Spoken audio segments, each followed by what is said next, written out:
I had lived in this quiet lakeside neighborhood for over a decade. My house, tucked into a peaceful cul-de-sac, backed right up to the lake, the same lake that had drawn me to this community in the first place. The water was calm, the mornings were golden, and fishing off my little dock was my favorite way to relax. My father taught me how to fish there. It wasn't just a hobby, it was a part of my life, of my memories. That peace shattered one Tuesday morning. I had just cast my line when I heard the unmistakable sound of heels clacking on my dock. Turning around, I saw Marlene, the HOA president, or as everyone secretly called her, Queen Karen. Clipboard in hand, sunglasses like a mask, and an expression that could sour milk. "You're in violation," she barked. I blinked. Violation? For what? I'm in my own backyard. She waved a paper in front of me like it was a royal decree. HOA Code 3.7 billion. No fishing on community property. This lake is shared, and your dock is not exempt. You'll receive a $250 fine. I stared at her. This is my dock. On my land. But she didn't flinch. The lake belongs to the HOA. That includes all fishing rights. It's about uniformity and shared responsibility. The absurdity of it burned in my chest. I looked back at the lake, the water gently rippling beneath the early sun. My father's old tackle box sat next to my chair. What had always been a moment of peace had just turned into a petty war. 2 days later, the fine letter arrived, real and official.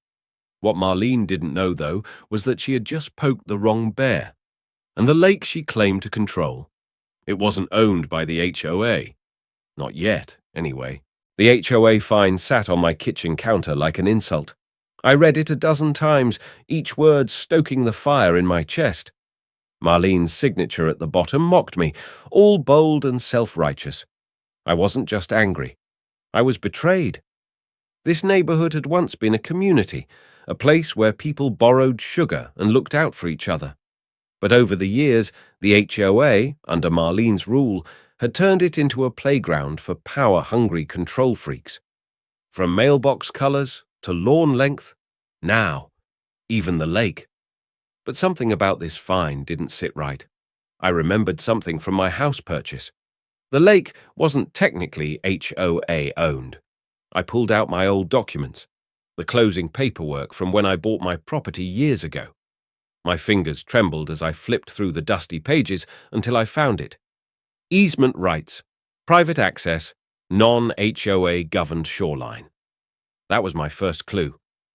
The next morning, I skipped fishing and drove to the county recorder's office. The clerk, a tired-looking man in his 50s, looked surprised when I asked about the lake. "You're the third person this year asking about that lake," he said, tapping on his keyboard. "It's actually not HOA property." My pulse quickened. "What do you mean?" "Well," he said, adjusting his glasses, "the land under the lake and the water rights belong to a private trust. Willow Creek Holdings. Looks like the original owner never transferred it to the HOA when they built the subdivision. That trust, it's for sale." I leaned in. "For sale?" He nodded. "Entire lake, water rights, dock permits, shoreline jurisdiction, everything. You interested?" I didn't answer. My mind was sprinting. I wasn't just interested. I was on a mission. That night, I couldn't sleep. I sat by my window, watching the moonlight dance across the water. This wasn't just about the fishing fine anymore. It was about freedom, pride, and taking back control from people like Marlene who thought power gave them purpose. I imagined her face when the HOA realized they didn't actually own the lake they so confidently ruled over. I contacted a lawyer the next day, a calm, sharp woman named Carla, with a no-nonsense attitude and a reputation for real estate warfare. After our first call, she laughed and said, "Oh, you're going to flip the whole board game upside down." She reviewed the trust documents, verified the county's findings, and confirmed it. The HOA had no legal claim to the lake.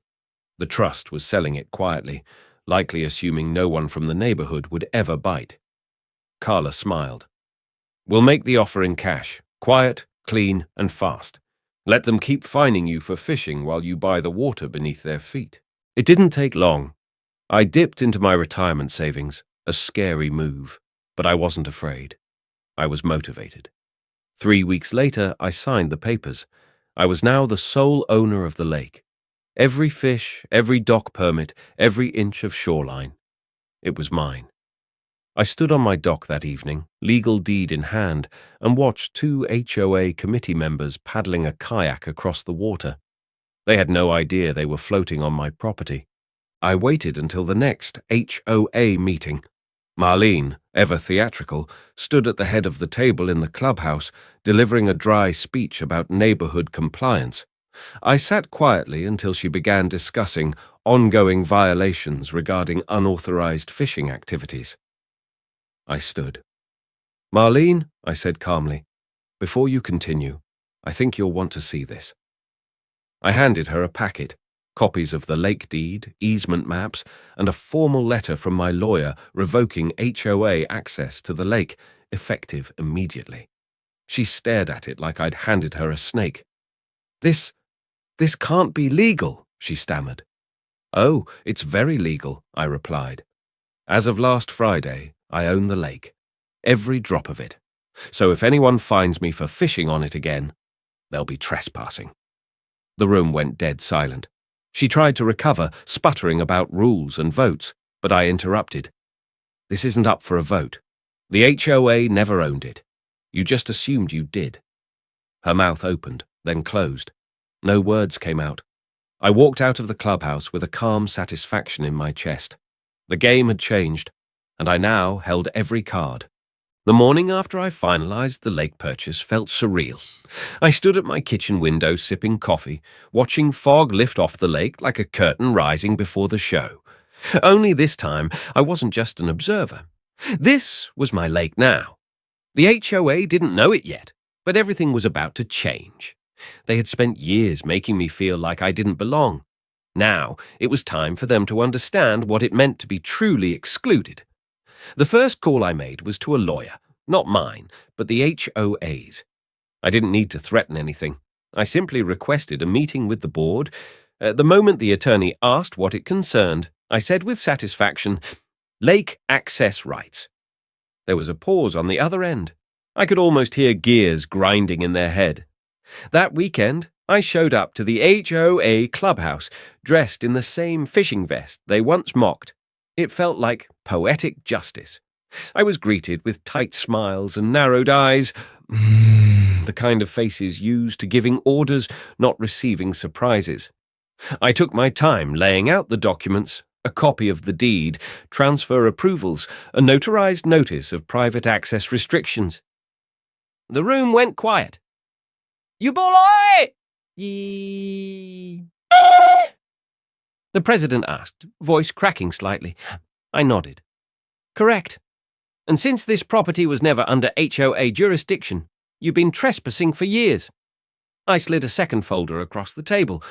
"Effective immediately, access to the lake is revoked for all non-authorized residents. That includes fishing, boating, and dock use." "But our community events," someone started. "We'll need a new location," I cut in. "This lake is no longer part of your plans." I didn't raise my voice. I didn't gloat. But the silence afterward screamed louder than any argument they could have made. The news spread through the neighborhood faster than wildfire. I watched from my porch as residents stood by the lake's edge, staring at the freshly installed private property, no trespassing. Signs like they were tombstones for their summer traditions. Families that used to picnic there on weekends now glared at me with disbelief. I had become the villain in their bedtime stories, the man who turned their playground into a fortress. But none of them remembered how they treated me. None remembered how they called me an outsider, how they fined me for fishing alone in peace, how they mocked me in meetings and voted to silence my voice. They'd conveniently forgotten all that. I hadn't. A few brave ones came to plead. A woman with a toddler in tow asked if they could just walk near the water. I was polite, but firm. "It's a liability now. I can't allow it. You'll need to find somewhere else." Her eyes welled with tears. But our children grew up here. I nodded. So did I. Obsi Azim in a neighborhood that welcomed me, not one that punished me. Behind the scenes, I hired a team to renovate the dock and upgrade the shoreline. What was once a community feature now became a private retreat. I added a small boathouse, repainted the fencing, and even installed soft lighting around the trees for late evening serenity. It was peaceful and intentionally inaccessible. Then came the retaliation. The HOA tried to fine me again, this time for erecting structures they claimed were within their jurisdiction. But I was ready. My lawyer sent them a map with detailed boundary lines and a message that simply said, "Try it." The threat stopped, but the tension didn't. People would drive by slowly, staring at my property like it was forbidden fruit. Some whispered that I was ruining everything, that I was vindictive. I laughed at the hypocrisy. When they fined me for peacefully fishing, they called it upholding standards. When I protected what was mine, they called it hostile. Eventually, I began receiving offers. Private buyers wanted in. Developers asked about partnerships. One bold investor offered to turn the lake into a resort-style feature with private memberships. But I declined them all. This lake wasn't for sale. One day, while casting a line into the water, I saw a small group of teenagers trying to sneak through the woods. I could have called the sheriff, but instead I approached them calmly. "This isn't public anymore," I said. "You need to go." And they apologized and turned back. But one kid looked at me and said, "You used to fish here too, right?" I paused, watching his expression. "Yeah, I did. And they made me pay for it." He nodded slowly. "That's messed up." It was the first time anyone in that community acknowledged what had happened. That night, I sat on my dock under the stars, the lake shimmering like polished obsidian. I realized I didn't need revenge anymore. I had peace. I had respect. Not from them, but from myself. They had built walls with policies and pride. I had answered with quiet, permanent action. This wasn't just about fishing anymore. It was about belonging. And I finally belonged. Not because they let me in, but because I stopped needing their permission. The morning after I finalized the lake purchase felt surreal. I stood at my kitchen window sipping coffee, watching fog lift off the lake like a curtain rising before a performance. But this time, I wasn't just an observer. I was the stage director now. I had bought the very thing they used to control me. The HOA didn't know it yet, but their power over me had quietly died overnight. The first thing I did was schedule a meeting, not with my lawyer, but with theirs. I asked to meet with the HOA board, keeping my tone polite but formal. When their representative hesitated, I simply said, "It concerns the lake you've been using." There was a long pause. I could almost hear the panic beginning to stir. When I walked into the clubhouse that weekend, the same building where they once fined me for hanging a fishing rod on my back porch, I wore my old fishing vest like a suit of armor. The board was there, their postures stiff, their faces locked in smug confusion. That didn't last long. I placed the official documents on the table with deliberate calm. The room fell silent as they skimmed the papers. The deed, the notarized transaction, the restriction orders. Their eyes moved faster as understanding dawned. The smugness melted into disbelief. "You bought the lake," the president said, almost choking on the words. "Yeah," I replied simply, "and I'm restricting access. Effective immediately, your fishing events, boat activities, and community shoreline use are over. That includes HOA maintenance docks and any unofficial trails you've created. This is no longer your playground." One woman on the board leaned forward, trembling with forced politeness. "We've had lake events here for 10 years. Surely you're not taking that away from the community." "I'm not taking anything," I said.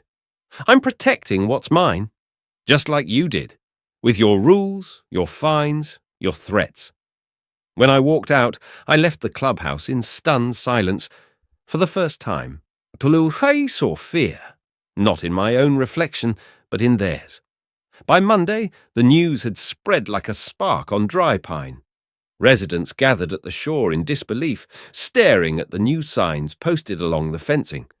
Private property. Trespassers will be prosecuted. Their eyes darted around, waiting for someone to say it was a prank. But it wasn't. Their sanctuary was gone, taken not by bulldozers or developers, but by the very man they tried to push out. I watched them from my newly built dock. A few of them shouted insults. One even called me petty. I nearly laughed. Petty? These were the same people who wrote me citations for disturbing waterfowl and measured my lawn with a ruler. Some tried to negotiate. A couple in their 60s came by my driveway with a plate of cookies, pretending friendliness. We know there were misunderstandings before, the man said with a weak smile, but the community really needs this lake. I looked at the plate, then at him. So did I. You fine me for fishing in it. He started to stammer, trying to find words, but I was already closing the gate behind me. For weeks, the backlash grew. Online forums erupted with angry posts. Parents complained about how their kids had nowhere to kayak. One woman sobbed on Facebook Live, blaming me for destroying the heart of our neighborhood. But behind all the theatrics was a deeper truth. I had become a symbol. I wasn't just the man who bought the lake. I was the man who reminded them that their cruelty had consequences. Still, I didn't retaliate further. I didn't gloat. I didn't press charges when a few people tried to sneak in at night, though I did install cameras and motion-activated lights. I wasn't doing this to hurt them. I was doing it to protect myself from ever being hurt again. One afternoon, I saw a boy about 10 years old standing near the edge of the property. He wasn't trespassing, just staring. I walked over slowly, and he didn't run. "You used to fish here, right?" he asked. "I did," I nodded. "They said you ruined it for everyone." I crouched down beside him. "Did they tell you why I did it?" He shook his head. "They made me feel small," I said quietly. "They told me I didn't belong. But the truth is, no one should have the power to make someone feel like they don't deserve peace." He thought about that for a second. "It's still really pretty." "Yeah," I said, glancing at the water as the sun dipped low. "It is." That night, I sat alone on the dock. The lake was quiet, still, like it had been waiting for this kind of peace all along. I wasn't angry anymore. I didn't need revenge. The battle was over, and I had won without raising my voice or throwing a single punch. I simply built a boundary, one that they could finally see. They built fences to keep me out. I bought the lake to remind them, you can't fence out justice.